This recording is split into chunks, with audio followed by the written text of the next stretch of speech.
বাগান খোলার বিষয়টি এখনও বিষবাও চলে। এদিকে নতুন মরশুমও দোরগোড়ায়।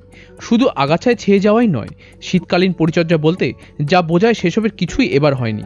গাছের যত্নআত্তির কাজটি না হওয়ার কারণে ভবিষ্যতে যদি বাগান খোলেও, তবে এবারের মতো কাঁচা পাতা মেলার সম্ভাবনা আর থাকবে না। এমন পরিস্থিতিতে বাগান বাঁচাতে যুদ্ধকালীন তৎপরতায় এগিয়ে এসেছেন বামুনডাঙ্গার শ্রমিকেরা। নিয়ম করে প্রতিদিন স্বেচ্ছাশ্রমে কাজ করছেন তারা। এর জন্য তৈরি করেছেন একটি রুটিনও। এক একটি শ্রমিক মহল্লা তাদের অংশে কাজ করছেন। কোথাও 50 জন, আবার কোথাও এর বেশিও শ্রমিক কাজ করছেন।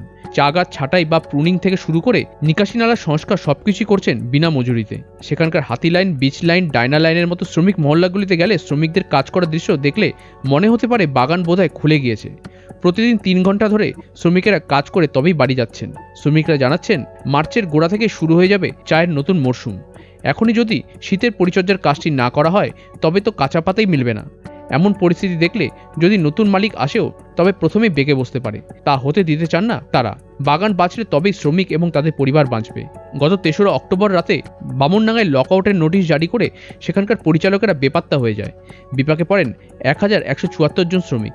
এরপর প্রশাসনের তরফে একাধিকবার উদ্যোগ নেওয়া হলেও পরিস্থিতি স্বাভাবিক হয়নি। নাগরাগাড়া থেকে শুভজিৎ দত্তের রিপোর্ট, উত্তরবঙ্গ সংবাদ।